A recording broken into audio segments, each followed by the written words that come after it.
अब आगे बढ़ते हैं और बात करते हैं कुछ और खेल की बुनियादों की, और खेल की बुनियाद जो है वो है क्रिकेट। क्रिकेटर कराची में पीएसएल के दूसरे मैच में पेशावर ज़ल्मी ने दिलचस्प मुकाबले के बाद कराची किंग्स को 2 रन से शिकस्त देती है। और कराची किंग्स की अगर हम बात करें तो खैर पेशावर के जो किंग हैं उस वक्त बाबर आजम की टीम थी जो 2 रन के हदफ से ताक़ुब में कराची किंग्स 197 रन बना सकी थी। और आज मुल्तान सुल्तान और कोयटा ग्लैडिएटर के बीच मुकाबला है। तलहा, आपको क्या लग रहा है कौन जीतेगा? मेरा कोयटा की तरफ वोट ज़्यादा है, कोयटा मुझे ज़्यादा पसंद है। ऑफ कोर्स वहाँ की टीम, उनके लोग और सरफराज भी कोयटा में हैं, तो यकीनन। साजिद खान से बात करेंगे इस मैच। साजिद खान साहब, अस्सलाम वालेकुम वरहमतुल्लाहि, उम्मीद करता हूँ आप खैरियत से होंगे। Very good morning to you sir. कैसा लगा आपको कल का मैच, और अब अगला जो मैच होने वाला है उसके ऊपर क्या प्रेडिक्शन आप देने वाले हैं हमें? बहुत शुक्रिया तला जतोई भाई, आपको रजा को बहुत बहुत सलाम। और यहाँ पर बाजी ले जाता है, जहाँ स्पोर्ट्स के हवाले से बात की जाए, क्रिकेट जो पाकिस्तान का फैशन है, 8वां पाकिस्तान सुपर लीग जो हुआ उसको जितनी भी तारीफ की जाए कम है। दोनों मैच बहुत ही आउटस्टैंडिंग खेले गए।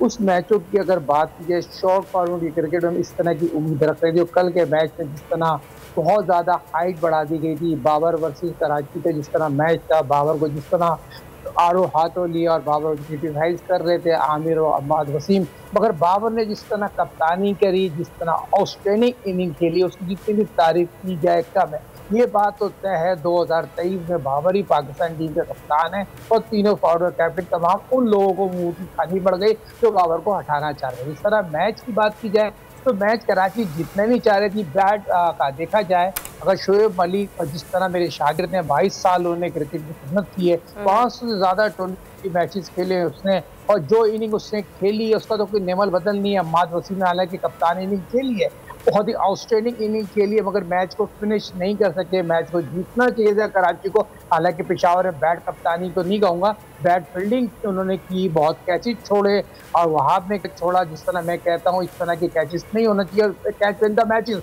तो ये चीज़ तो वादे तौर पर नज़र आना चाहिए, 200 पे 200 रन हो जाए। मगर एक ज़रूर तला भाई बताते चलूँ, स्पिनरों का काम अब नहीं है, जो फास्ट बॉलर वही अच्छी बॉलिंग करेगा, जिसकी लेंथ और डायरेक्शन अच्छी होगी, और जो यॉर्कर अच्छी कर रहा था वो उसको कामयाबी यकीनी तौर पर मिलेगी, और वही बॉलर कामयाब होगा तो लेंथ और डायरेक्शन के साथ यॉर्कर करेगा। तो ये चीज़ तो बहुत ही पॉजिटिव है। और जिस तरह इस पाकिस्तान सुपर लीग के 2 मैच खेले गए, सो कहना बहुत ही अर्ली है कौन सी टीम सुपर 4 सुपर में आएगी। तो आज के 2 मैचेस भी बहुत इंपॉर्टेंट होंगे। तो आज के मैच के बारे में क्या कहते हैं? सरफराज की टीम जो है वो फॉर्म में नजर आ रही है, तो आपको क्या लग रहा है आज कौन बेहतरीन परफॉर्मेंस देगा, कोयटा या फिर मुल्तान सुल्तान? जिस तरह की बात कीजिए, पहले पाकिस्तानी खिलाड़ी हैं जो 8 दफ़ा कोयटा की कप्तानी करें हैं। सब मेरा ख्याल तमाम फ्रेंड्स जो है तो सबसे बहुत बेहतर कप्तान है, टीम उनकी बहुत बेहतर है। नसीम की बात करूँ, नवाज की बात करूँ, हसनैन की बात करूँ, जिस तरह बहुत सी आउटस्टैंडिंग क्रिकेट उन्होंने खेली है, जिस तरह 7 रन लीडिंग। मगर हफीज़ के आने से कोयटा की टीम में जान हो गए। लास्ट जो देखा लाहौर कलंदर जो मैच जीती थी और 7वें एडिशन में तो हरवीज मैन ऑफ द मैच हुए थे। तो ये कोयटा की टीम, मैं समझता हूँ, मैं as a cricketer as a coach बात करूंगा तो कोयटा फेवरेट है। कोयटा ये पाकिस्तान सुपर लीग 8वां एडिशन, ये फाइनल भी जीत जाएगी। कल के मैच जैसे आज के मैच की बात कर रहे हैं तो कोयटा को बहुत ज़्यादा एडवांटेज है, क्योंकि दोनों वर्ल्ड क्लास फास्ट बॉलर उनके पास मौजूद है। कप्तान एक वर्ल्ड क्लास कप्तान उनकी टीम में मौजूद है, और जिस तरह हफीज़ का कोई नेमल बदल नहीं है, नवाज की बहुत शानदार बॉलिंग है, और जाहिद बहुत इंपॉर्टेंट रोल प्ले करते हैं राइट आर्म लेग। तो चॉइस बहुत अच्छी है सरफराज के पास, और मोहित खान जो मेरे शागिर्द हैं, तो दोनों की मेंटली और नफ्सियात बहुत मिलता है। तो ये तो एच है, मगर वहाँ पर मुल्तान सुल्तान को अब नजर अंडरस्टिमेट नहीं कर सकते। जिस तरह रिजवान ने आउटस्टैंडिंग इनिंग खेली है, 70 रन कप्तान इनिंग खेली है, आउटस्टैंडिंग उसकी जितनी भी तारीफ है, बहुत आउटस्टैंडिंग फॉर्म में नजर आ रहा है। तो एक बहुत अच्छा मैच देखने को मिलेगा रिजवान वर्सेस सरफराज।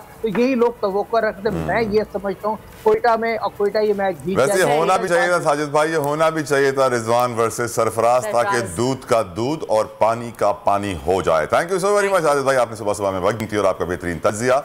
लेकिन मालूम पड़ जाना आज ये सरफराज रिजवान से बेहतर है, कौन है देखेंगे, लेकिन आगे मजीद बोल उड़ाएगा सबका होश, भूल जाएंगे सब अपना जोश। देखिए पाकिस्तान की सबसे बड़ी PSL ट्रांसमिशन सकलैन मुश्ताक, रमीज राजा, सुहेब अलवी, जमील फारूकी और फहीम खान के साथ खेल का जुनून रोजाना रात 11 बजे सिर्फ बोल न्यूज पर। सब्सक्राइब करें और बेल दबाएं ताकि कोई खबर रह न जाए।